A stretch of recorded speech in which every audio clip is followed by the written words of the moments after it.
ठाकुर साहब गांव के सबसे प्रतिष्ठित जमींदार थे, जिनके 3 बेटे थे। तीनों बेटों को देखकर ठाकुर साहब का गर्व आसमान छू जाता था। इनमें सबसे बड़ा बेटा जोरावर सिंह था, उसके बाद नवाब सिंह और सबसे छोटा फौलाद सिंह। फौलाद सिंह को बचपन में ही पोलियो हो गया था और गांव के माहौल में जितना इलाज मुमकिन था वो सब हुआ, लेकिन उसके पैरों में जान न लौट सकी, इसलिए वह कभी अपने पैरों पर खड़ा नहीं हो पाया। शुरुआत में तो ठाकुर साहब ने अपने छोटे बेटे की चिंता की, कई वैद्यों से दवा भी लेकर आए, लेकिन जब फौलाद सिंह की स्थिति में कोई सुधार नहीं हुआ तो ठाकुर साहब ने उसे नजरअंदाज करना शुरू कर दिया। यही दुनिया की रीत है। ठाकुर साहब का सारा प्यार और ध्यान उनके दोनों बड़े बेटों पर केंद्रित रहा। फौलाद सिंह जो किसट किसट कर जैसे तैसे चलता, उसने खुद को इस स्थिति के अनुसार ढाल लिया था। भले ही वह चल नहीं पाता था, लेकिन उसने कभी किसी का सहारा लेना पसंद नहीं किया। फौलाद समझ गया था कि लोग सहायता के बदले कुछ न कुछ जरूर चाहते हैं, और उसे लगता था कि वह किसी को कुछ दे पाने की स्थिति में नहीं है। ठाकुर साहब के पास भले ही हजारों हेक्टेयर जमीन थी, लेकिन फौलाद जानता था कि वह हमेशा अपने भाइयों पर निर्भर रहेगा। कभी कभी नकारात्मक सोच भी इंसान को सही दिशा दिखा देती है। फौलाद ने अपने नित्य कर्मों के लिए किसी पर निर्भर न रहने का प्रण किया। वह स्कूल भी नहीं गया, फिर भी उसका ज्ञान अपने भाइयों से अधिक था। वह बांसुरी बजाने में बहुत निपुण था और बांसुरी की धुन से वह अपनी अंदर की पीड़ा को भुला देता था। जोरावर सिंह और नवाब सिंह दोनों की शादी हो चुकी थी। दोनों की पत्नियां बड़ी ठाकुरों की बेटियां थी। जोरावर की पत्नी एक विधायक की बेटी थी, जिससे ठाकुर साहब को राजनीतिक लाभ भी मिला था। नवाब सिंह की पत्नी हालांकि केवल नाम की थी, वह फूहड़ता की प्रतिमूर्ति थी। वह भी एक अमीर बाप की बेटी थी, जो घर के बाहर के काम करने वालों को नौकर समझती थी। घर की सफाई तक का काम वह किसी औरत से करवा लेती थी। बस खाना बनाने का काम बचता था और उसमें भी उसकी जान निकल जाती थी। अक्सर दोनों औरतों की लड़ाई की आवाजें ठाकुर भान सिंह के कानों तक पहुंच जाती थी, जो अपने बड़े बेटों के साथ खेतों में काम में व्यस्त रहते थे। आज गेहूं की कटाई हो रही थी और भले ही मजदूर काम कर रहे थे, लेकिन देख रेख की जरूरत तो थी ही। सुबह सुबह तीनों उठकर खेतों की ओर चले गए। ठाकुर साहब ने कहा, दाता दीन, जरा हवेली तक जाकर खाना ले आना। दाता दीन, जो ठाकुर साहब का पुराना नौकर था, घर के हालातों को अच्छी तरह से जानता था। उसे इस बात का कोई भरोसा नहीं था कि हवेली में आज खाना बना होगा, क्योंकि आदमियों के बाहर जाते ही दोनों औरतों का युद्ध शुरू हो जाता था। आज भी हवेली के बाहर रखी बेंच पर दाता दीन को आराम करने का मौका मिल गया, लेकिन आज जो स्थिति उसने देखी वह पहले कभी नहीं देखी थी। एक औरत अपने खिलाफ सहन कर सकती है, लेकिन अपने मायके वालों के खिलाफ नहीं, और जब मायका ससुराल से बड़ा हो तो दबने का सवाल ही नहीं। बड़ी बहू ने गुस्से में कहा, सुरुचि, खबरदार, अगर मेरे माँ बाप के बारे में कुछ कहा तो तेरी जबान काट लूंगी। मेरे माँ बाप कोई साधारण लोग नहीं है, बड़े घराने के लोग हैं और उनके संस्कार भी बड़े होते हैं। सच तो यह है कि लड़की के संस्कार उसके मायके की प्रतिष्ठा को दर्शाते हैं। मैंने तो अपने मायके में कभी रसोई का काम नहीं किया, पर ससुराल में आते ही पूरे घर की जिम्मेदारी संभाल ली। एक भी दिन ऐसा नहीं गया कि घर पर 10-20 लोग न आए हो, पर कोई भी भूखा नहीं गया। बड़ी बहू की बातें सच थी, लेकिन यह उस समय की बात थी जब घर में देवरानी नहीं आई थी। देवरानी के आ जाने से प्रतिस्पर्धा ऐसी बढ़ी कि अब तो घर वालों को भी भूखा रहना पड़ता था। दाता दीन समझ गया कि आज उसे खाली हाथ लौटना होगा। काम करने वाले मजदूरों को भी पता चल जाएगा, और भले ही सामने कोई कुछ न कहे, पीठ पीछे जरूर बातें होंगी। दाता दीन कभी कभी काम में ढिलाई कर लेता था, लेकिन मालिक के प्रति वफादार था। दाता दीन हवेली की ओर चल पड़ा। कहते हैं, इत्र की महक को चाहे जितना छुपा लो, वो फैल ही जाती है। इसी तरह घर की बातें भी छिपाई नहीं जा सकती। दाता दीन ने ठाकुर साहब की इज्जत बचाने की बहुत कोशिश की, लेकिन मजदूरों के बीच कुछ भी छिपा नहीं रहता। वैसे भी ठेले से खरीदी गई पॉलीथीन की पैकिंग को कौन नहीं पहचान सकता। ठाकुर साहब के घर में बहुओं के बीच एका नहीं था, दोनों में बहुत झगड़े होते थे। जब दाता दीन खाना लेने हवेली पहुंचा तो देखा कि वहां अखाड़ा बना हुआ था। दोनों बहुएं एक दूसरे को गिरा गिरा कर पीट रही थी। दाता दीन यह सब देख भी नहीं पाया और सर झुकाकर चुपचाप निकल गया। ऐसी कितनी ही बातें लोगों के बीच घूम रही थी। ठाकुर भान सिंह संवेदनशील व्यक्ति थे, लेकिन बेकार की बातों में उलझने का कोई अर्थ नहीं था।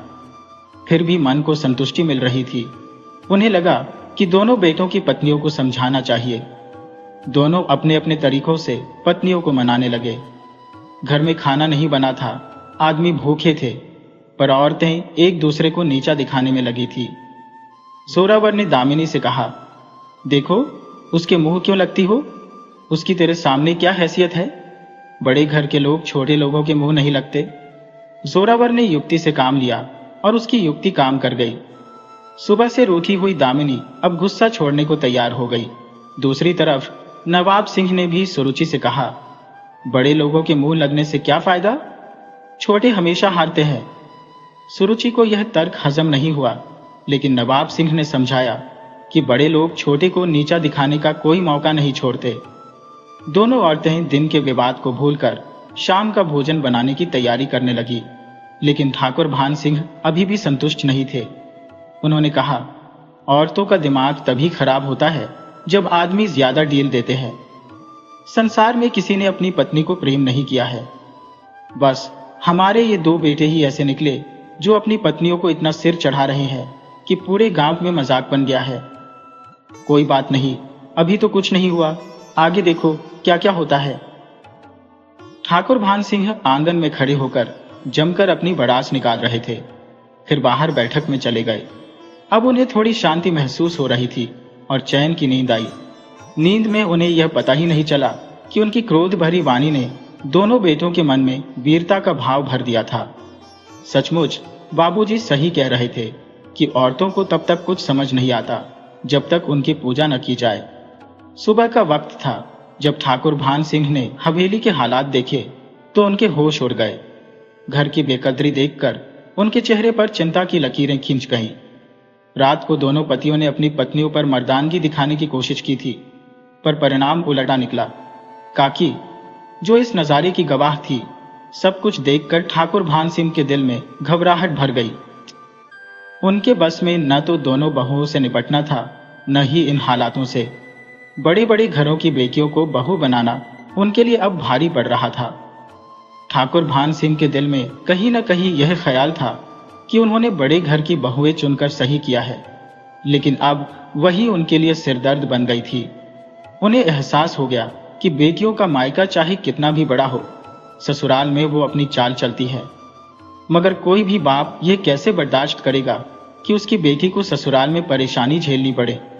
ऐसे मामलों में तो अक्सर ससुराल वालों को जेल की हवा खानी पड़ती है, पर दामिनी और सुरुचि का मकसद उन्हें जेल भेजना नहीं था। अपमान का बदला अपमान से ही लेना था। गांव में तो ये बातें हवा में उड़ रही थी, कोई ठोस सबूत नहीं था।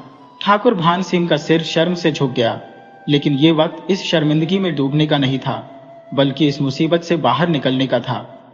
आखिरकार ठाकुर भान सिंह ने अपनी समझदारी का परिचय देते हुए पूरे मामले को गांव की सीमाओं के भीतर ही रोक लिया। अगर बात बाहर जाती तो सब बर्बाद हो जाता। उन्होंने किसी तरह से खुद को और अपने बेटों को बचा लिया। वक्त बदलते देर नहीं लगती, और उसी हवेली के आंगन में जहां कभी ठाकुर भान सिंह की आवाज गूंजती थी, अब वहां महिलाओं की लड़ाई का अखाड़ा बन गया था। हवेली, जो कभी पुरुषों की शान का प्रतीक थी, अब महिलाओं की रेसलिंग का मैदान बन गई थी। दोनों ठाकुर रानियां, दामिनी और सुरुचि एक दूसरे से कम नहीं पड़ने के लिए किसी भी हद तक जाने को तैयार थी। कभी लगता कि दामिनी ने सुरुचि को मात दे दी, तो अगले ही पल सुरुचि अपनी चाल से वापसी करती। अगर यह असल रेसलिंग का मैच होता तो दर्शक तालियां बजाने पर मजबूर हो जाते। घर के मर्दों के पास इस लड़ाई को देखकर भी अनदेखा करने के सिवा कोई चारा नहीं था। अब तो ठाकुर साहब और उनके बेटे को भी ठेले वाले से पूड़ियां मनाने में कोई शर्म महसूस नहीं होती थी। दीवार के विवाद में सबसे ज्यादा फायदा ठेले वाले का ही हुआ था। हर रोज कुछ न कुछ नया हुआ करता, जिससे उसकी दुकानदारी चलती रहती। ठाकुर साहब अब उसके नियमित ग्राहक बन चुके थे।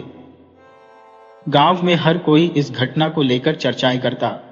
कुछ लोग जासूस बनकर छटपटी खबरें फैलाते, जिनमें से ज्यादातर झूठी होती। पूरे गांव में एक ही व्यक्ति था जो वास्तव में ठाकुर साहब के दुख से दुखी था, जो उनकी परेशानी दूर करना चाहता था। उस व्यक्ति की छोटी सी बुद्धि में एक उपाय था जिससे सब कुछ बदल सकता था।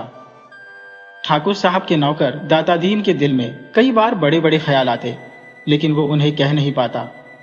बहुत जरूरत पड़ने पर ही वो बोलता। एक दिन ठाकुर भान सिंह ने पूछा, दाता दीन आजकल क्या सोच रहा है? दाता दीन ने उत्तर दिया, कुछ नहीं मालिक। इस तरह ठाकुर भान सिंह और उनके परिवार के हालात बिखरते चले गए और हवेली की दीवारें धीरे धीरे खामोश हो गईं, जैसे उन पर जमी रंजिश की परतें गहरी होती जा रही हो। मालिक की सोच इस बात पर अटकी हुई थी कि यह दुनिया किस तरह नैतिकता की राह से भटकती जा रही है।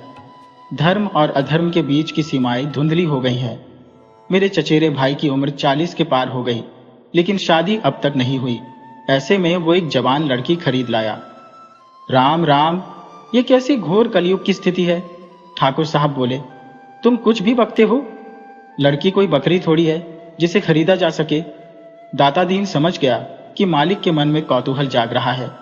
वह भी जैसे एक चतुर व्यापारी की तरह बातें छेड़ रहा था। उसने कहा, मालिक, पहले तो मुझे भी यकीन नहीं था, लेकिन हाथ कंगन को आरसी क्या। बहुत से लोग इसी तरह के पाप करके अपना गुजारा चलाते हैं। कुछ धोखे में प्रेमियों से फंसती है, तो कुछ अपने ही रिश्तेदारों की चाल में फंसती है। ये लड़कियां वही है जिन्हें मजबूरन बेचा जाता है। ये धंधा कई राज्यों में खूब फल फूल रहा है। सुना है पुलिस भी इसमें हाथ बटाती है। कुछ देर की खामोशी के बाद दाता दीन ठाकुर साहब के मन के भावों को ताड़ गया था। उसने कहा, मालिक, मैं सोचता हूं कि धर्म और अधर्म की व्याख्या बेहद जटिल है। भगवान राम ने भी बाली को धोखे से मारा था, और महाभारत के युद्ध में कर्ण का वध क्या धर्म था? वैसे भी इन लड़कियों को उनके माता पिता भी अपनाने को तैयार नहीं होते। इस तरह उनका जीवन बच जाता है। इनमें मायके की कोई शेखी नहीं होती और ये घर भी अच्छे से संभाल लेती है। मेरी चाची भी बेहद खुश है। वो पूरे घर का काम करती है और चाची को कोई काम नहीं करने देती। ठाकुर भान सिंह कुछ देर विचार करते रहे, फिर धीरे धीरे अपने मन की बात व्यक्त करने लगे। कुछ भी हो, इन लड़कियों की पवित्रता तो संदिग्ध होती है। दाता दीन ने जवाब दिया, मालिक, जैसी कीमत वैसा मान। इस धंधे में पवित्रता की कीमत सबसे ज्यादा होती है। लड़कियों की पवित्रता को संभाल कर रखा जाता है, और जिसकी पवित्रता खंडित हो जाती है वो बाजार में नहीं बिकती। अब आपसे क्या छुपाना मालिक, आप तो खुद समझदार हैं। फिर से शांति छा गई। ठाकुर भान सिंह को एक हल दिखने लगा। हालांकि ठाकुर साहब धार्मिक और नैतिक मूल्यों में विश्वास रखते थे, फिर भी वे इसे सोच समझकर धर्म का रूप देने का मन बना रहे थे, जिसे उनकी आत्मा अभी भी पूरी तरह स्वीकार नहीं कर पा रही थी। अगर सच में इस तरह किसी लड़की को खरीदकर भोला सिंह से शादी करा दी जाए तो सारी समस्याएं खत्म हो जाएंगी। उस लड़की का मायका तो उसे अपनाने से रहा, तो वो किसके बल पर कुछ करेगी? मन में कई तरह के विचार आते जाते रहे। अंत में स्वार्थ ने धर्म पर विजय पाई। अधर्म ने धर्म का चेहरा पहनकर कहा, इसमें अधर्म कहाँ है? जिससे लड़की का जीवन पहले ही बिगड़ चुका है उसे हम सुधारेंगे। ठाकुर भान सिंह और दाता दीन के बीच आंखों ही आंखों में बात हो गई और दाता दीन मालिक का काम करने निकल पड़ा। ये काम इतना आसान भी नहीं था। आखिर उसे ऐसी लड़की खरीद कर लानी थी जो मालिक की उम्मीदों पर खरी उतरे। कहीं पहले से दूषित लड़की मालिक के परिवार के लिए सही नहीं होगी। दाता दीन की वफादारी काबिल ए तारीफ थी। मालिक के काम के लिए उसने कहां कहां नहीं भटका, और आखिरकार उसकी तलाश एक लड़की पर आकर रुकी। इस लड़की की पवित्रता पर शंका करने का कोई भी कारण नहीं था। उसके एक करीबी रिश्तेदार ने उसे छल से एक गैंग के हवाले कर दिया था। इसके बाद वह कितने ही संघर्षों से गुजरती हुई यहां तक आ पहुंची थी। मुझे भी यह भली भांति ज्ञात था कि भारतीय समाज देवियों की पूजा तो करता है, पर देवी स्वरूप स्त्रियों पर यकीन नहीं करता। उसे लगातार यही समझाया गया था कि अब उसके माता पिता भी उसे स्वीकार नहीं करेंगे। फिर जीवन तो जीना ही है। किसी वैश्या के जीवन से बेहतर है कि वह यहाँ रहे। लड़के का नाम सत्यवती बताया गया था, पर उसे सभी कुछ और ही पुकारते थे। उसकी उम्र लगभग 20 साल थी और गोरा रंग उसके चेहरे की सुंदरता को और भी निखार रहा था। वह इतनी खूबसूरत थी कि ऐसा लगता था विधाता ने उसकी रचना करते समय उसकी सुंदरता पर बहुत ध्यान दिया, पर उसके भाग्य पर ध्यान देना भूल गए। कुछ महीनों पहले ही अपने माता पिता की लाडली बेटी किसी और के पाप का दंड भुगत रही थी। कोलाद सिंह की स्थिति उस बिल्ली के समान थी जो दूर से मांस के टुकड़े को ताक रही थी। अचानक मांस का टुकड़ा गिर गया। उसकी शादी की तो कोई संभावना नहीं थी, पर उसे इतनी सुंदर दुल्हन मिल गई। सुरुचि ने सत्तो को घर की काम करने वाली नौकरानी से अधिक कुछ नहीं समझा था। अब दोनों बड़ी बहुओं के बीच दोस्ती थी। जो झगड़े की वजह थी वह समाप्त हो गई थी। अब एकजुट होकर चलने से लाभ था। छोटी पर दबदबा बना रहेगा। छोटे लोगों को हमेशा दबाकर रखना चाहिए। देवरानी जेठानी आपस में सलाह करती थी, पर ना तो दामिनी और न ही सुरुचि को सत्तो के अतीत के बारे में कुछ पता था। कभी उसके पिता उसे ढूंढते हुए आ सकते हैं, इस संभावना का कोई आधार नहीं था। आपस में लड़ते लड़ते यह उनकी आदत बन गई थी कि जब तक किसी पर गुस्सा न निकले उनका खाना हजम नहीं होता था। अब इस गुस्से का पात्र सत्तो बन गई थी और इसमें घर के किसी को भी आपत्ति नहीं थी सिवाय फौलाद सिंह के। फौलाद सिंह के दिल में सत्तो के लिए कोई प्रेम नहीं था। सच कहा जाए तो उसके प्रति अच्छे विचार भी नहीं थे।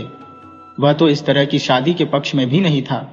उसकी नजर में तीनों ने घर के हालात देखकर बाबूजी को बेवकूफ बनाया और अपना मतलब हल किया। इस विषय में फौलाद सिंह की राय कुछ हद तक सही थी। इस व्यापार में दिनों ने भी आर्थिक लाभ कमाया, पर उसने मालिक को धोखा नहीं दिया। परंतु फौलाद सिंह भी एक पुरुष ही था, पुरुष जो कि एक स्त्री की पवित्रता को कभी भी पूरी तरह स्वीकार नहीं करता। फिर सत्तो कितने संघर्षों के बाद उसके पास आई थी। उसके शुद्ध होने पर वह शंका नहीं करता था। सत्तो की पवित्रता के विषय में उसकी राय एकदम दृढ़ थी। उसने अब तक सत्तो को पत्नी का दर्जा भी नहीं दिया था, पर घर की नौकरानी पर बेवजह हाथ उठाना, उसे मारना पीटना कहाँ तक सही है। अब उसकी जिंदगी भी हवेली में ही कटनी है तो उसके साथ इंसान जैसा व्यवहार करना चाहिए। सत्तो फौलाद सिंह के समर्थन को उसका प्रेम समझती थी। वैसे भी उसके दिल में फौलाद सिंह के प्रति पहली नजर में ही दया आ गई थी। खुद के लिए तो सभी जीते हैं, यदि मेरा जीवन किसी के काम आ जाए तो यह बहुत बड़ी बात है। सत्तो मन ही मन यही सोचती थी। पुरुष और स्त्री में यही स्वाभाविक अंतर है। स्त्री वहां से सोचना शुरू करती है जहां पुरुष सोचना बंद कर देते हैं, परंतु बहुत बार यह सोचना गलत साबित होता है। सबसे पीड़ादायक पल वह होता है जब एक स्त्री को यह एहसास होता है कि वह जो सोच रही थी वह गलत था। फौलाद सिंह का दोहरा व्यक्तित्व सत्तो के मन में उलझन पैदा कर रहा था। आखिर ये कैसी अजीब हालत है जहां उसके जबरन बने पति उससे बेरुखी से पेश आते हैं। ठाकुर साहब, आप अपने दिल में ये कैसे ख्याल बना सकते हैं कि मैं ऐसी हूं? सत्तो समझ नहीं पा रही थी कि वह अपने पति से कैसे बोले, क्या कहे। फौलाद सिंह ने कहा, यह सिर्फ मेरे नहीं, किसी के भी विचार ऐसे ही होंगे।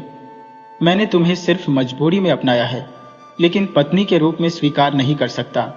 यह सच्चाई है। सत्तो ने पूछा, फिर मेरे पक्ष में आपका अपनी भाभीयों से झगड़ा करना क्या है? इस पर फौलाद सिंह ने जवाब दिया, आखिर मैं भी एक इंसान हूं, कुछ तो इंसानियत है मुझ में। सत्तो समझ गई कि फौलाद सिंह आखिरकार एक पुरुष ही है, मगर उसमें इंसानियत का कुछ अंश बाकी है। उसने कहा, ठीक है, मैं समझ गई। मैं अपनी पवित्रता का कोई दावा नहीं करूंगी। मैं एक औरत हूं और मर्द कब ऐसी बातों से संतुष्ट हुए हैं। फिर भी हमारे बीच एक इंसानियत का रिश्ता तो बन सकता है। फौलाद सिंह ने सत्तो की बात का असल मर्म नहीं समझा। अचानक उसके मन में एक अनजाना ख्याल उठा जो शायद उसके लिए सही नहीं था।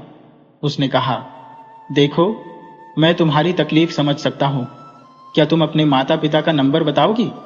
मैं उन्हें यहां बुला दूंगा। सत्तो ने जवाब दिया, अब कौन माता पिता, कौन संबंधी, कौन पुराना जीवन। अब कोई मुझे अपनाएगा नहीं। आखिर सच क्या है?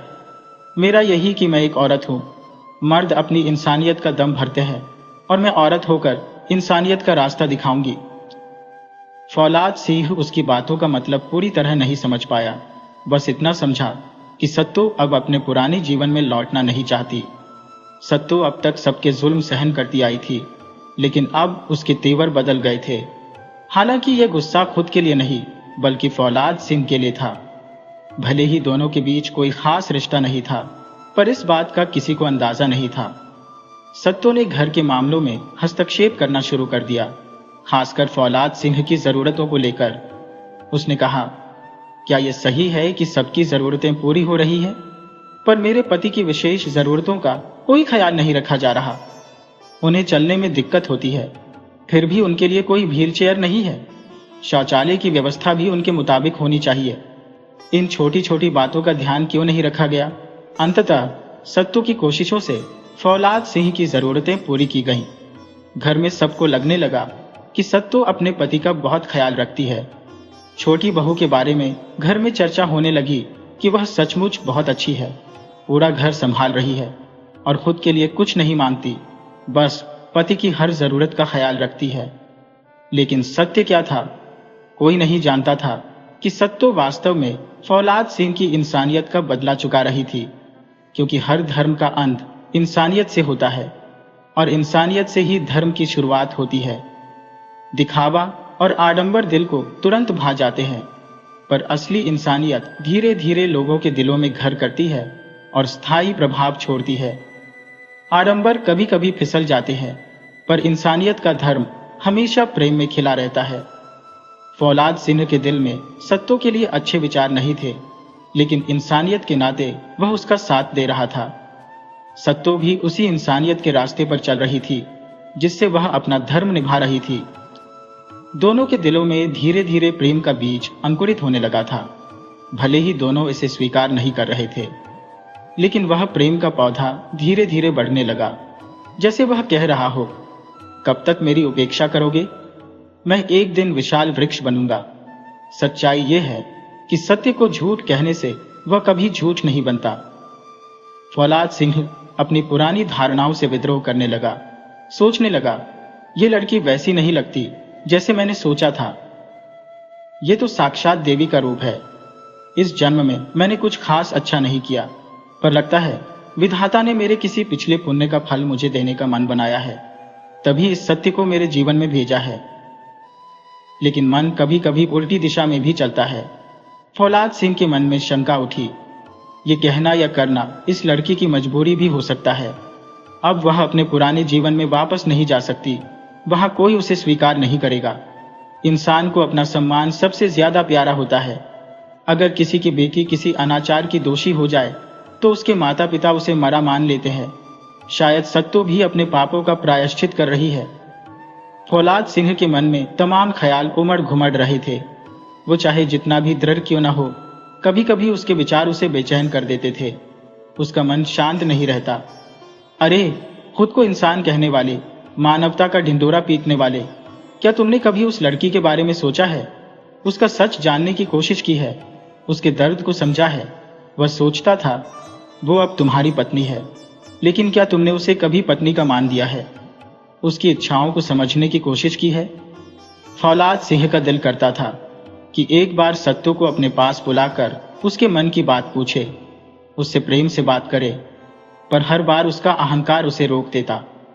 सत्तू भी अपने मन की उलझनों में फंसी थी।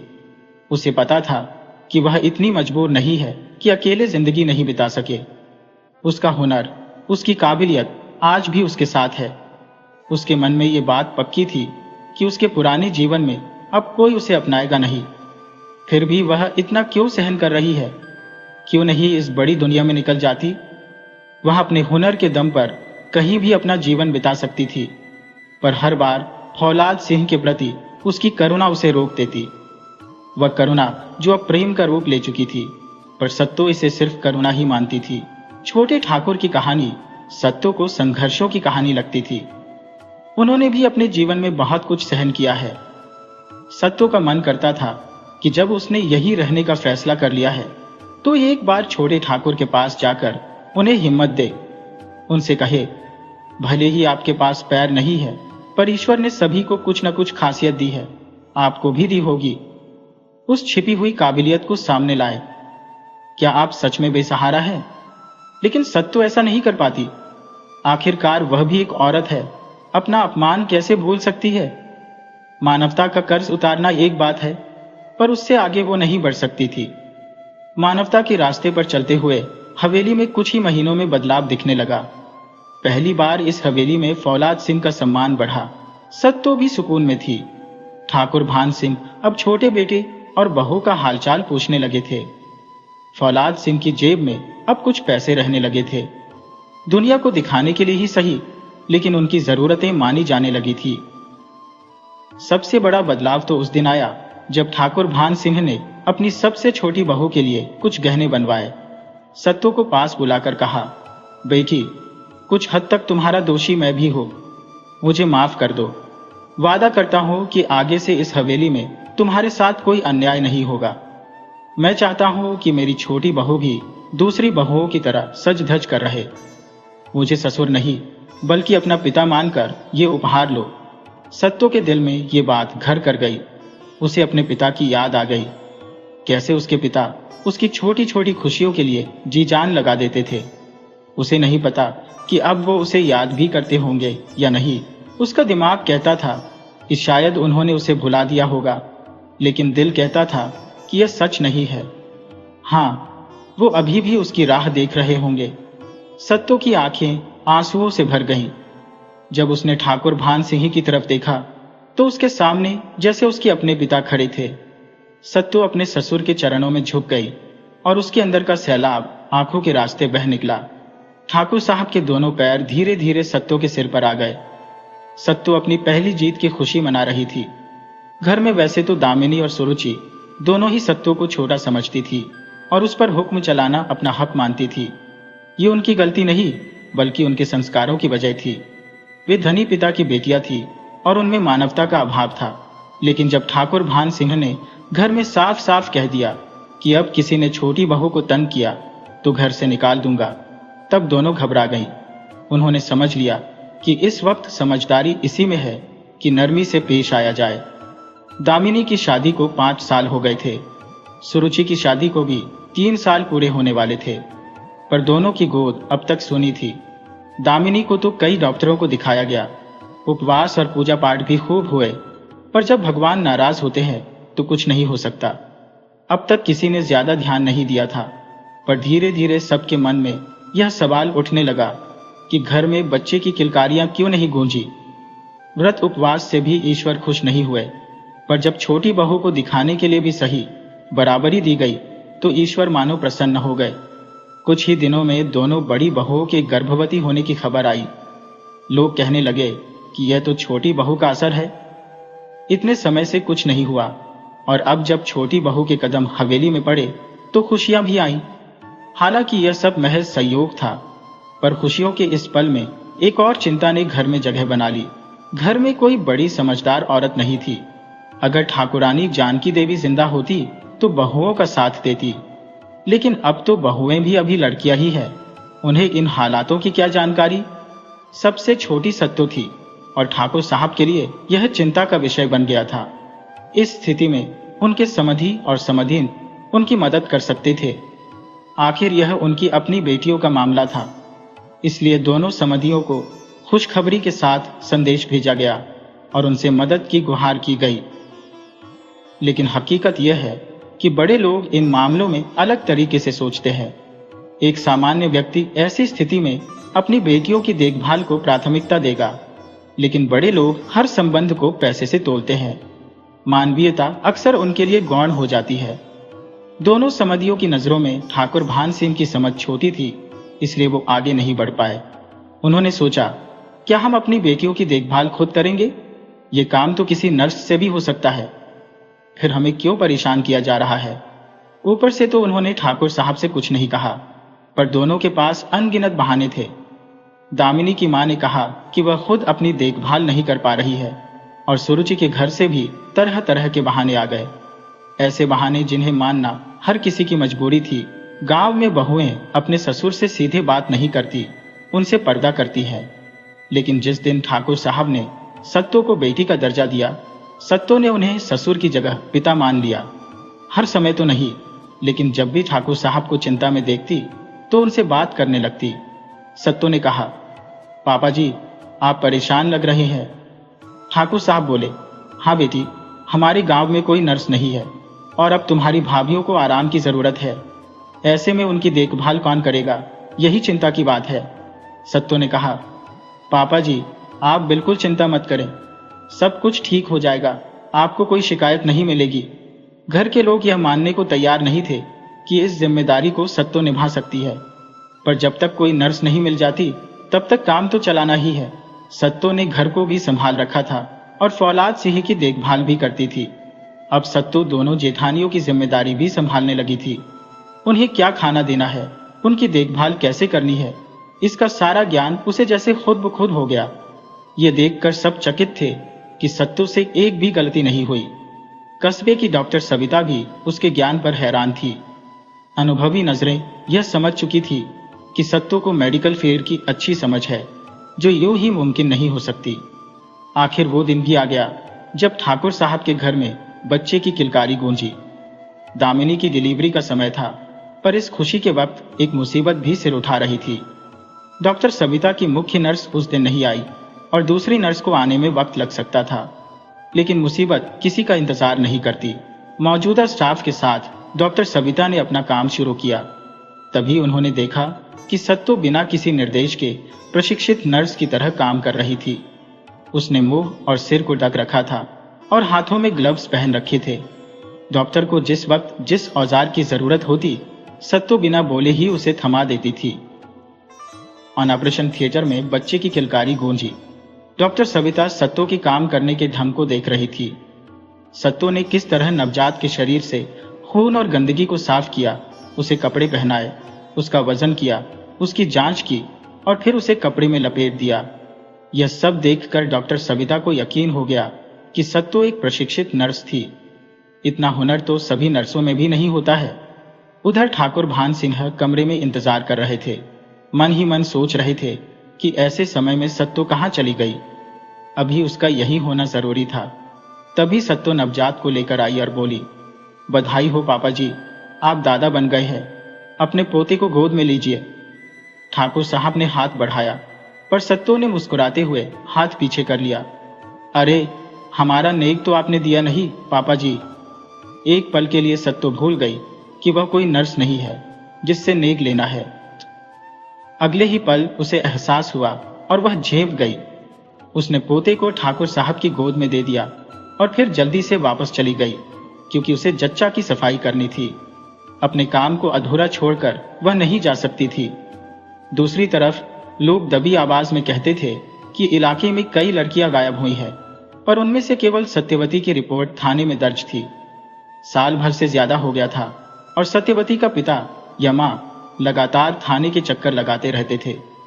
वे कई बार दूसरे शहरों में लड़की को ढूंढने भी गए थे। उनकी जिंदगी का एकमात्र मकसद था अपनी गुमशुदा बेटी को ढूंढ निकालना। रामदीन, जो बैंक में चपरासी था, और उसकी पत्नी सावित्री, जो एक घरेलू महिला थी, ने अपनी बेटी को बेटे का प्यार भी दिया था। समय के साथ सत्तू की उम्र बढ़ती गई और पति पत्नी का प्यार भी। रामदीन अपनी बेटी के लिए कुछ भी कर सकता था। वह अपनी हैसियत से बढ़कर भी खर्च करता। रामदीन और सावित्री की जिंदगी में सबसे बड़ा गर्व का पल तब आया जब सत्तू को जिलाधिकारी महोदय ने बेस्ट नर्स का पुरस्कार दिया था। वे अपनी बेटी की तारीफ करते नहीं थकते थे। सत्तू वाकई काबिल थी। इतनी कम उम्र में वह सभी डॉक्टरों की चहेती बन चुकी थी। वह बच्चों को हंसाती, बुजुर्ग महिलाओं को हिम्मत देती और बीमारियों का ऐसा इलाज करती कि लोग उसे किसी चमत्कार से कम नहीं मानते थे। आज वह ठाकुर साहब की छोटी बहू बनकर खुशहाल जिंदगी जी रही है और उसका परिवार उसका सम्मान करता है। पर दूसरी ओर रामदीन और सावित्री को इसकी कोई खबर नहीं है। वे आज भी अपनी बेटी के गम में आंसू बहाते हैं। 1 साल से भी ज्यादा हो गया और रामलीला और सावित्री की जिंदगी पूरी तरह बदल चुकी थी। एक रात सत्तो अस्पताल में ड्यूटी करने गई, लेकिन अगली सुबह घर वापस नहीं आई। उस दिन से लेकर आज तक रामलीला और सावित्री उसकी तलाश में दर दर भटक रहे हैं। रामलीला की नौकरी में इतनी छुट्टियां नहीं मिलती थी, इसलिए उसने नौकरी ही छोड़ दी। जो थोड़ी बहुत पुश्तैनी जमीन थी उसे बटाई पर देकर और पुरानी जमा पूंजी से काम चला रहे हैं। लोग उन्हें पागल समझने लगे हैं। कहते हैं कि जिस लड़की ने उनकी इज्जत मिट्टी में मिला दी उसी के लिए पागल हो रहे हैं। लेकिन इन बातों का रामलीला और सावित्री पर कोई असर नहीं पड़ता।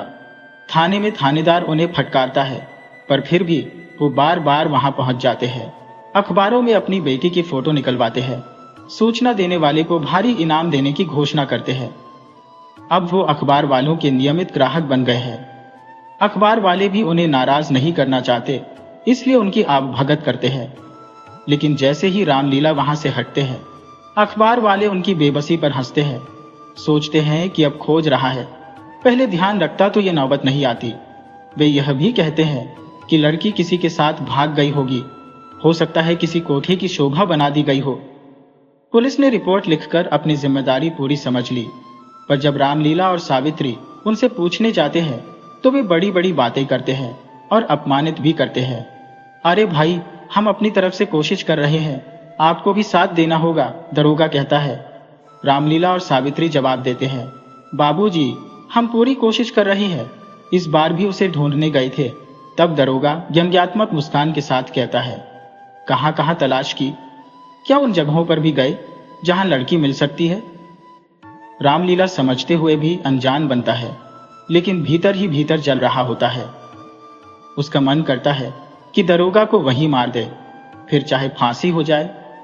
उसे लगता है कि उसने अपनी बेटी को मुसीबत से बचाने में नाकामी हासिल की है। लेकिन रामलीला के मन में यह बात कभी नहीं आई कि सत्तू किसी प्रेमी के साथ भाग सकती है। उसे अपनी बेटी पर और उसकी परवरिश पर पूरा भरोसा था। उसकी सत्तू हमेशा उसे अपने दिल की बात बताती थी, तो अगर ऐसा कुछ होता तो वह सबसे पहले उसे बताती। प्रेम और विश्वास के सहारे ही रामलीला का धैर्य बना हुआ था। उधर भ्रष्ट पुलिस अधिकारियों ने भी अपनी ईमान बेच दी थी, और जो कभी थाने के सर्वेसर्वा थे, आज वो भी आम अपराधियों की तरह जेल में बंद थे। अब थाने में एक नई टीम थी जो ईमानदार और कर्तव्यनिष्ठ थी। इस नई टीम ने आते ही दिखा दिया कि वे अपने काम को बखूबी निभाने में सक्षम है। नई इंस्पेक्टर राधा और दरोगा मयूरी की जोड़ी पहले भी कई जगहों पर मिसाल कायम कर चुकी थी। खास बात यह थी कि इंस्पेक्टर राधा मयूरी की सास थी, और ये दोनों पुलिस विभाग की बिगड़ी छवि को सुधारने में लगी हुई थी। इंस्पेक्टर राधा मयूरी की सास थी, ये बात ही अपने आप में खास थी। राधा का बेटा नारायण पुलिस में अफसर था, जो बदमाशों से मुठभेड़ के दौरान अपनी ड्यूटी निभाते हुए शहीद हो गया था। राधा के पति हुकुम सिंह भी पुलिस में थे, और उन्होंने भी अपनी जान कुर्बान कर दी थी। इस परिवार में किसी को भी मौत से खौफ नहीं था, जैसे सब एक ही मिट्टी से बने हो। जहां भी हालात काबू से बाहर हो जाते, उन्हें वहीं भेजा जाता। उनकी जिंदगी का मकसद बस यही था। लेकिन अब तक उनके ध्यान में ये नहीं आया था कि लड़कियों के गायब होने के मामलों पर भी गौर किया जाए। राधा और मयूरी, जो अपनी ड्यूटी को पूजा समझती थी और औरतों की ताकत को अच्छे से जानती थी, अब जब उन्हें सच्चाई का पता चला तो वे चुप नहीं बैठने वाली थी।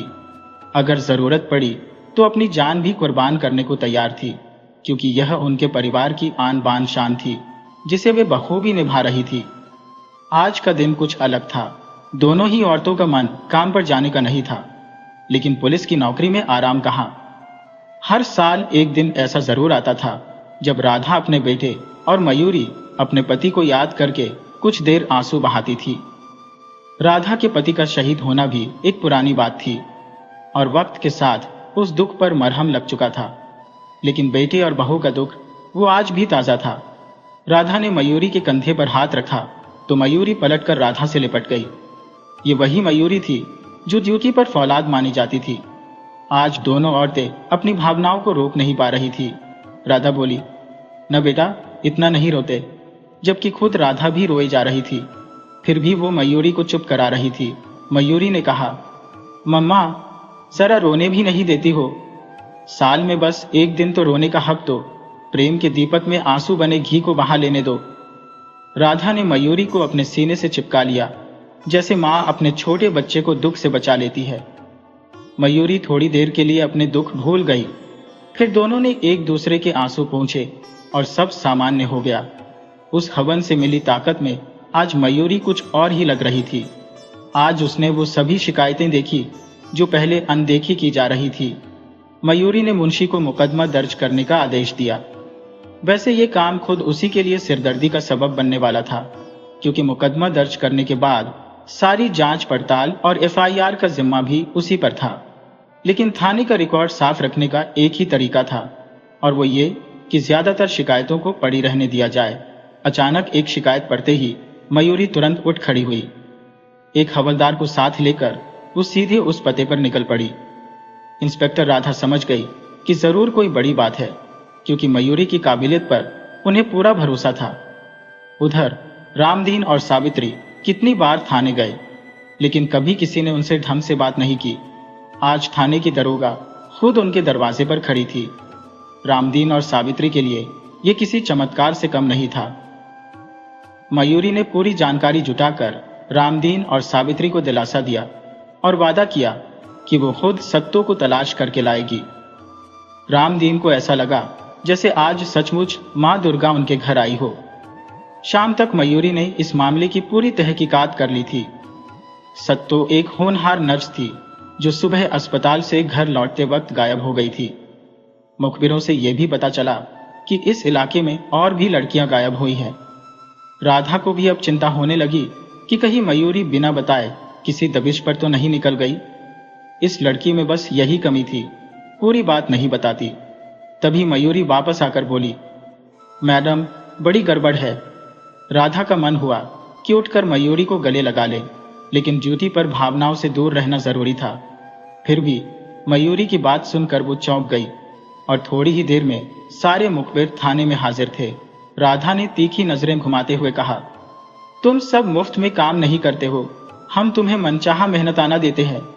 मुझे बस एक ही चीज चाहिए, गायब हुई सभी लड़कियों की पूरी जानकारी मेरे पास होनी चाहिए। शहर में कुछ भी असामान्य लगे तो मुझे तुरंत खबर मिलनी चाहिए। गुमशुदा लड़कियों का रहस्य जल्द से जल्द सुलझना चाहिए। राधा फिर मयूरी की ओर मुड़ी और बोली, मयूरी, इस केस की जांच तुम अपने अंदाज में करोगी, लेकिन अगर कुछ बड़ा कदम उठाने का इरादा हो तो मुझे पहले बताना। मयूरी ने सैल्यूट किया और बोली, यस मैडम। उसके बाद वह तुरंत निकल गई। राधा जानती थी कि अब मयूरी घर नहीं लौटेगी। दरअसल यह उनकी दोनों की कमजोरी थी।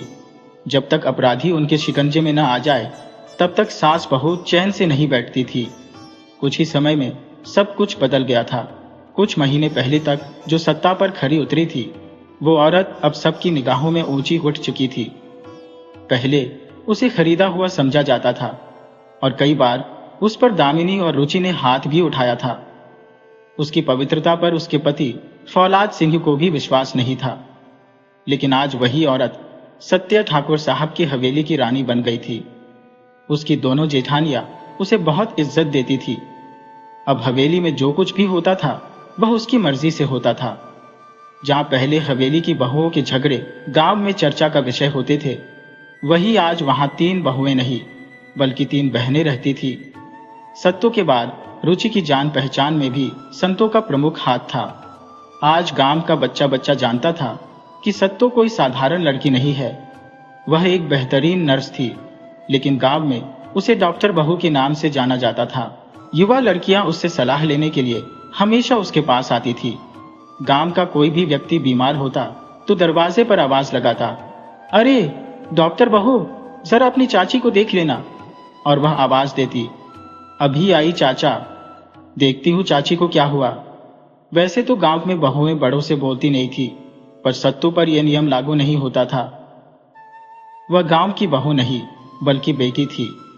पुराने रीति रिवाजों के समर्थक भी अब अपनी धारणाओं से हटने लगे थे। सही बात तो यह है कि वक्त के साथ चलना ही समझदारी है। अगर बहू अपने ससुर से बात करती है तो इसमें परेशानी की क्या बात है। परिवार में सभी को एक दूसरे की जरूरत होती है और बातचीत से समस्याओं का हल भी निकल आता है। सत्तू के साहस की जितनी तारीफ की जाए वो कम है। वह महिलाओं के स्वावलंबन का पाठ पढ़ाने वाली थी, एक ऐसी लड़की जो कभी नहीं थकती। उधर ठाकुर बान सिंह ने अपने नातियों के जन्म पर भव्य समारोह का आयोजन करने का फैसला किया। परिवार में सहमति बनने के बाद तैयारियां शुरू हो गईं। सभी रिश्तेदारों और आसपास के गांवों को निमंत्रण भेजा गया। ठाकुर साहब के मिलने वालों की लंबी सूची थी। सभी को न्योता दिया गया। फिर भी ठाकुर साहब को लग रहा था कि कुछ छूट रहा है। अंततः उन्होंने सत्तू से कहा, बेटी, तैयारियों में कोई कमी तो नहीं रह गई है। सत्तू ने कहा, नहीं पापा जी, सब ठीक है, ठाकुर साहब ने गंभीर स्वर में कहा। फिर मुझे क्यों लगता है कि कुछ छूट रहा है? सत्तू हैरान रह गई। ठाकुर साहब कुछ देर चुप रहे, फिर बोले, बेटी, क्या तुम्हारे माता पिता सचमुच तुम्हें नहीं अपनाएंगे? मुझे तो लगता है कि वे तुम्हें याद कर रहे होंगे। जब मैं तुम्हें अपनी बहू के रूप में स्वीकार कर सकता हूं, तो तुम्हारे पिता तुम पर विश्वास क्यों नहीं करेंगे? मुझे नहीं पता कि तुम्हारे माता पिता कौन है, लेकिन वे निश्चित रूप से महान है, क्योंकि उन्होंने तुम्हारे जैसी गुणी बेटी को जन्म दिया है। एक बार अपने पिता से बात कर लो और अपनी मां का हालचाल पूछ लो। उन्हें भी इस आयोजन में बुला लो। सत्तू उनके शब्दों पर विचार करने लगी। उसका मन दुविधा में था। क्या उसके माता पिता सचमुच उसे याद कर रहे होंगे या उसे भूल चुके होंगे? जब बात सम्मान की आती है तो लोग अपना प्रेम तुरंत त्याग देते हैं। ससुर जी की बात सत्य है, लेकिन क्या यह संभव नहीं है कि अगर उन्हें पता चले कि मैं यहां हूं तो वे इस परिवार पर संकट डाल देंगे? कैसे वे स्वीकार करेंगे कि मैं इस घर में हूं? अब यह मेरा घर है और ससुर जी मेरे पिता है, जेठ जी बड़े भाई है और जिठानियां बड़ी बहनें हैं। अपने अतीत के लिए मैं अपने वर्तमान परिवार को संकट में नहीं डाल सकती। एक दिन मयूरी का फोन बजने लगा।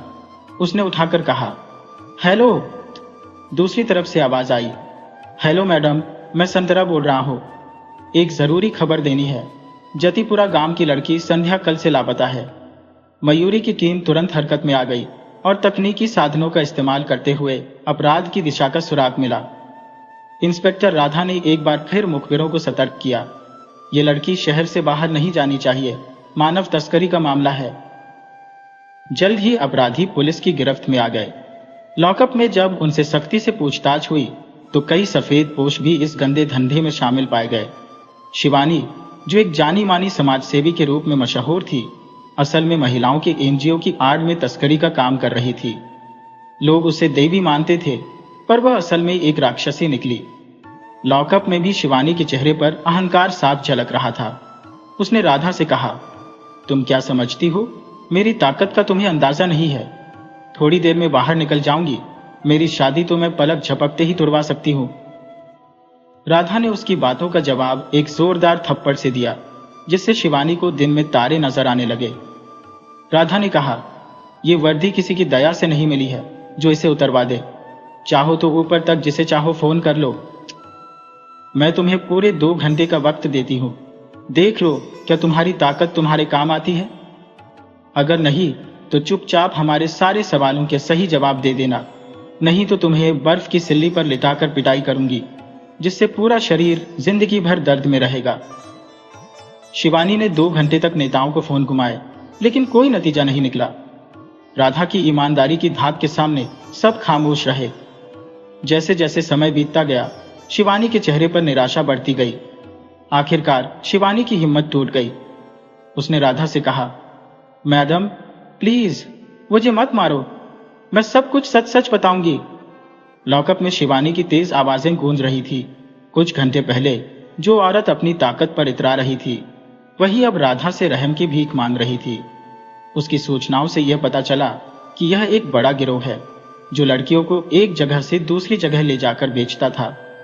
कुछ लड़कियों को वेश्यावृत्ति के धंधे में धकेल दिया जाता था, लेकिन इस बड़े तंत्र को तोड़कर लड़कियों को वापस लाना आसान नहीं था।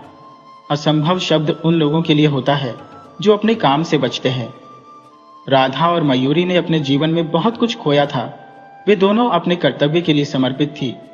उनका सिद्धांत था, या तो कार्य पूरा करो या फिर कर्तव्य की राह में अपना सर्वस्व अर्पित कर दो। धीरे धीरे गायब लड़कियां वापस आने लगी। कई दोषी जेल में थे, लेकिन सत्यवती अभी भी लापता थी, जिसकी तलाश में कई अपराधी जेल में बंद थे। राधा और मयूरी को पूरा यकीन था कि वे एक दिन रामदीन और सावित्री को उनकी बेटी से जरूर मिलवा देंगी। उन्हें अपने ऊपर पूरा विश्वास था और वे किसी भी कीमत पर हार मानने को तैयार नहीं थी। फौलाद सिंह रात का बेसब्री से इंतजार कर रहा था। दुनिया के सामने दोनों पति पत्नी रात को एक साथ सोते दिखते थे, लेकिन असलियत में रात होते ही उनके कमरे का माहौल बदल जाता था। सत्तू नीचे जमीन पर बिस्तर लगा लेती थी और जरूरत पड़ने पर फौलाद सिंह का ध्यान रखती, लेकिन उनसे कोई बात नहीं करती। दोनों इतने नजदीक होकर भी बहुत दूर थे। अब तक किसी ने भी पहल नहीं की थी, लेकिन आज फौलाद सिंह वह कदम उठाने को तैयार था। ये दूरियां उन्हीं की वजह से थी। जब सत्तो कमरे में आई तो उसने दरवाजा बंद करके अपना बिस्तर बिछाना शुरू किया। फौलाद उसे रोकना चाहता था, लेकिन उसकी हिम्मत नहीं हुई। शर्म अभी भी उसकी मनह स्थिति पर हावी थी। सत्तो लेट गई और जल्दी ही नींद में डूब गई, लेकिन फौलाद सिंह की आंखों से नींद कोसों दूर थी। बहुत देर तक सोचते सोचते उसका दिल भारी हो गया और उसकी आंखों से आंसू बहने लगे। उसने मजबूत बनते हुए आंसुओं को पोंछा, लेकिन मन की उदासी ने उसे जकड़ लिया। आवाज सुनकर सत्तो जाग गई। उसने गिलास में पानी भरा और फौलाद सिंह की तरफ बढ़ाया। वह उसे इस हालत में देखकर चुप नहीं रह सकी और बोली, पानी पी लीजिए ठाकुर साहब, हिचकी बंद हो जाएगी। सत्तो ने फौलाद की आंसुओं से भरी आंखें देखी थी। एक पल के लिए वह विचलित हो गई। उसका दिल चाहा कि वह अपने पति को संभाले, उसके दुख का कारण पूछे, लेकिन उसने खुद को रोक लिया। दूसरों के दर्द को कम करने वाली औरत अपने पति के दर्द को नजरअंदाज कर रही थी। फौलाद सिंह ने दुखी होकर कहा, तुम्हें मेरी हिचकी दिख रही है, लेकिन ये आंसू नहीं दिख रहे। सत्तो चुपचाप रही, पानी का गिलास हाथ में पकड़े फौलाद सिंह का इंतजार करती रही। उसका मन उसे अधिकार दे रहा था और प्रेम का पौधा अब इतना बड़ा हो चुका था कि वह अपने पति के दुख को नजरअंदाज नहीं कर सकती थी। फौलाद सिंह ने धीरे से कहा, सत्तो, मैं अपनी गलतियों को मानता हूं, मुझे माफ कर दो।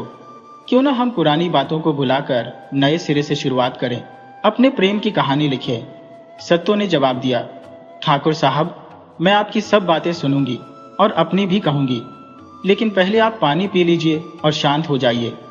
पानी पीने के बाद फौलाद सिंह सत्तो के बोलने का इंतजार करने लगा। सत्तो बोली, ठाकुर साहब, मुझे थोड़ा समय चाहिए। मुझे आप पर फिर से विश्वास करने के लिए वक्त चाहिए। आपके विचारों की स्थिरता पर यकीन करने के लिए कुछ समय लगेगा। प्रेम एक बहुत बड़ी चीज है, हमें इस परखने में वक्त तो लगेगा। आखिर सिर्फ इसलिए मुझे समय न दिया जाए कि मैं एक औरत हूं, शायद सही नहीं होगा, है ना? आपने भी तो मुझे पवित्र मानने के लिए समय लिया था। फौलाद सिंह ने सत्तो के तर्कों के सामने हार मान ली और कहा, तुम्हारी बातें सही है, तुम मुझ पर विश्वास करने में समय ले सकती हो, लेकिन क्या हम आज से दोस्ती का रिश्ता बना सकते हैं? सत्तो को इसमें कोई आपत्ति नहीं थी। आज सत्तो ने अपने पति को दोस्त मानकर उसी के बिस्तर पर सोने का निर्णय लिया और उसे इतना तो भरोसा करना होगा कि बिना उसकी अनुमति के फौलाद सिंह उसे छुएगा भी नहीं। अब फौलाद का इम्तिहान था कि वह दोस्ती की परीक्षा में खरा उतरे। सत्तो के साथ प्रेम रथ पर सवारी करने से पहले उसे दोस्ती की शर्तों को पूरा करना था। वैसे एक ही बिस्तर पर सो रहे मर्द और औरत दोनों का मन कभी भी विचलित हो सकता है, लेकिन फौलाद सिंह को सत्तो की मित्रता की कसौटी पर खरा उतरना था ताकि वह अपने प्रेम को हमेशा के लिए पा सके। हवेली में आज बहुत चहल पहल थी। लगभग सारे रिश्तेदार आ चुके थे। अनेकों हलवाई, टेंट वाले, बिजली वाले और फूल वाले काम में लगे थे। किसी के पास फुर्सत नहीं थी। बच्चों के जन्म पर हिजड़े भी नेक मानने आ चुके थे, पर आज फिर से हवेली पर पहुंचे थे। ठाकुर भान सिंह ने उन्हें भी निराश नहीं किया। हवेली में ढोल बजने लगे थे, लेकिन अचानक पुलिस की कई गाड़ियां आ पहुंची। इंस्पेक्टर राधा के पास आईजी साहब का पत्र था, जिसमें लिखा था कि उनके मामले की जांच के लिए स्थानीय पुलिस को उनकी मदद करनी थी। इंस्पेक्टर राधा ने सख्त लहजे में कहा, सब कुछ बंद करो, सबको पकड़ो, कोई बचकर नहीं निकलना चाहिए, आदमी हो या औरत, पहले सभी को गिरफ्तार करो। अभी किसी की कोई बात नहीं सुनी जाएगी। पुलिस की संख्या सैकड़ों में थी। पुरुष और महिला पुलिसकर्मी सभी को पकड़कर गाड़ियों में बैठाने लगे। पड़ोसी, रिश्तेदार, किसी का भी बहाना काम नहीं आया। आखिरकार ठाकुर भान सिंह ने पूछा, मैडम जी, आखिर मामला क्या है? आप मुझे नहीं पहचानती? विधायक जी, जो दामिनी के पिता भी थे, ने इंस्पेक्टर राधा से कहा। मैडम, हम तो यहाँ के ठाकुर हैं, हमारा अपराध से कोई लेना देना नहीं है। इंस्पेक्टर राधा ने गंभीरता से उत्तर दिया, अगर आपका कोई वास्ता नहीं होता तो हम इतनी दूर से नहीं आते। लड़की खरीदना कोई कानूनन काम नहीं है। ठाकुर साहब अब समझ गए थे कि उनकी गलती को छुपाना संभव नहीं। वे चुपचाप पुलिस की गाड़ी में जाकर बैठ गए। अब उन्हें अपना जीवन अंधकारमय लगने लगा था।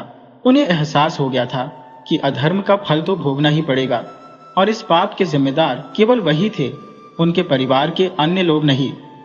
हवेली में जो चहल पहल थी वो अब शांति में बदल चुकी थी। पुलिस ने सभी पुरुषों और महिलाओं को गाड़ियों में भरकर थाने पहुंचा दिया। हलवाई और अन्य कामगार अपना काम समेटकर चले गए। इंस्पेक्टर राधा के मन में एक सवाल था कि इनमें अपहृत लड़की कौन सी है। कोई भी लड़की जबरदस्ती के लक्षण नहीं दिखा रही थी। क्या यह अपराध लड़की खरीदने से भी आगे बढ़ गया है? क्या सत्यवती इनमें है या नहीं? कहीं उन्होंने उसे खत्म तो नहीं कर दिया, या फिर वह डर के मारे साथ बैठी है? थाने में पहुंचते ही रामदीन ने अपनी बेटी को पहचान लिया। रामदीन ने सत्तो की तरफ इशारा करते हुए कहा, मैडम जी, यही मेरी बेटी है। और फिर वो बेटी के गले लग गया। सत्तो भी पिता के कंधे से लगकर रोने लगी। रामदीन ने भावुक होकर पूछा, कहाँ चली गई थी तू? मैंने तुझे कहाँ कहाँ नहीं ढूंढा। कैसी है तू? सत्तो ने पिता को शांत करने की कोशिश करते हुए कहा, पापा, मैं ठीक हूं। आप मुझे तलाश रहे थे, मुझे पता था। रामदीन ने रोते हुए कहा, तुझे ऐसा क्यों लगा कि मैं तुझसे दूर हो जाऊंगा? तुझे हाथों से पाला पोसा है और मैं तुझ पर अविश्वास करूं, ऐसा कैसे हो सकता है? तुझ पर मेरा भरोसा अटूट है। दोनों ने एक दूसरे का हालचाल पूछा और इंस्पेक्टर राधा ने तब तक कोई हस्तक्षेप नहीं किया।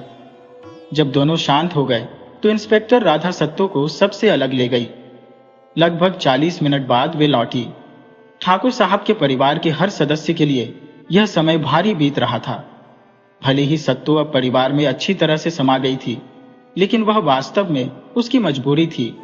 आमतौर पर अपहृत लड़की को उसके घर वाले भी स्वीकार नहीं करते और इस तरह का अपराध उन्हें सामाजिक धारा से अलग कर देता है। लेकिन रामदीन जैसे पिता के होने से सत्तो का जीवन बदलने में देर नहीं लगी।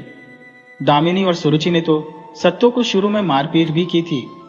फौलाद सिंह एक कोने में बैठकर विचारमग्न था। उसने अपनी पिछली गलतियों को भुलाने का प्रयास किया था और दोस्ती के नियमों का पालन कर रहा था।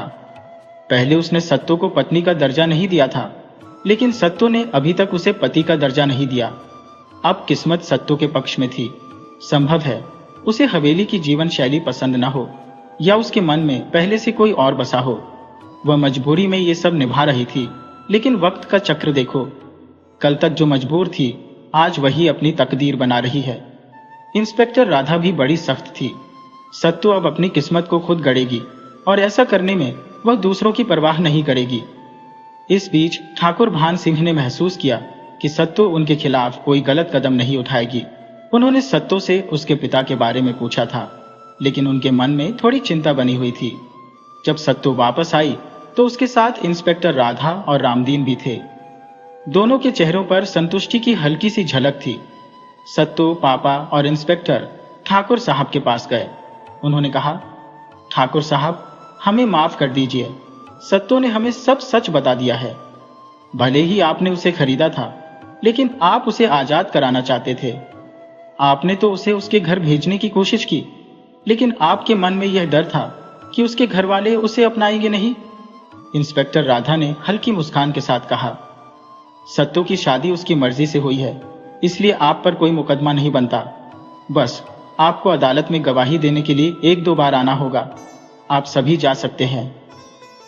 इंस्पेक्टर राधा सोच में पड़ गई। दुनिया में बुरे लोगों के बीच भी कितने अच्छे लोग होते हैं। जहां कई लड़कियों के माता पिता ने पुलिस को सूचना तक नहीं दी, वहीं रामदीन ने अपनी बेटी के लिए सब कुछ छोड़ दिया, नौकरी भी छोड़ दी। इधर ठाकुर साहब ने लड़की को बचाया और उसे अपने परिवार में सम्मान दिया। अब सत्तो की अच्छाई भी उजागर हो गई थी। जिस ऊंचाई पर वो थी, वह बहुत कम लोग जानते थे। ठाकुर भान सिंह पहले से ही सत्तो का आदर करते थे, लेकिन अब वे मन ही मन उसकी पूजा करने लगे थे। पहले उनके पास सब कुछ था, सिवाय बेटी के, लेकिन अब सत्तो के रूप में उन्हें एक बेटी मिल गई थी। ठाकुर साहब की तंद्रा सत्तो की आवाज से टूटी, पापा, आप सही कहते थे। देखो, मेरे पापा मुझे ढूंढते हुए आए। मैंने आपकी बात पर यकीन नहीं किया था, इसीलिए मुझे इतनी परेशानी हुई। मुझे माफ कर दो। सत्तो ठाकुर साहब के पैरों में झुकने लगी, लेकिन ठाकुर साहब ने उसे उठाकर गले से लगा लिया। सामने रामदीन हाथ जोड़कर खड़े थे। ठाकुर साहब उनसे अलग होकर उन्हें गले लगा लिया। अब ठाकुर साहब का आयोजन कुछ समय के लिए रुका जरूर था, लेकिन अब यह आयोजन आज ही होगा। पहले 2 खुशियां मनाई जा रही थी, अब एक खुशी और जुड़ गई थी। छोटी बहू को उसके पिताजी मिल गए थे। आज पहली बार छोटे समधी आए थे। सभी कामगारों को फोन करके बुलाया जा रहा था, लेकिन अब एक और खुशी की बात थी। आज भोला सिंह और सत्तू का प्रेम का पौधा बड़ा वृक्ष बनने की राह पर है। सत्तू अब चाहकर भी भोला सिंह से नजरें नहीं फेर सकती। अब दोनों के सपनों में फौलाद सिंह नित्य हिस्सा बन रहे हैं। दोस्ती से शुरू हुआ ये सफर प्रेम के कुंड तक पहुंच गया है। सत्तू ने अपनी मेहनत और योग्यता के बल पर हमेशा शिक्षकों की चहेती रही। अपने नम्र व्यवहार से सभी सहपाठियों के बीच सम्मानित रही। हमेशा क्लास में टॉप पर रही, लेकिन सेवा भाव के कारण वह जानी जाती थी। प्रशिक्षण के दौरान जूनियर डॉक्टर के रूप में काम करते हुए उसने मरीजों से ऐसा भावनात्मक रिश्ता बना लिया कि ज्यादातर मरीज उसे पसंद करने लगे थे। MBBS करने के बाद सत्तू ने स्त्री रोग विशेषज्ञता हासिल करने के लिए आगे की पढ़ाई की, जबकि फौलाद सिंह ने संगीत की साधना में वक्त बिताया। सत्तू के पास अनेकों बड़े अस्पतालों में नौकरी के ऑफर आए, लेकिन उसने उन्हें ठुकरा दिया। उसका लक्ष्य समाज की सेवा करना था, इसलिए वह अपने गांव में ही क्लिनिक चलाने लगी। उसके ससुर ठाकुर भान सिंह और पति फौलाद सिंह ने भी उसकी मदद की। समय के साथ गांव में डॉक्टर सत्तू का बड़ा अस्पताल बन गया, जिसमें दूर दूर से मरीज इलाज के लिए आते थे। अब सत्तू और फौलाद सिंह के प्रेम का प्रमाण उनकी बेटी मेनका बन गई। सत्तू ने साबित कर दिया कि एक बेटी भी बेटे से कम नहीं होती। अंत में सत्तू ने अपने माता पिता को पाया और ठाकुर साहब ने एक बेटी।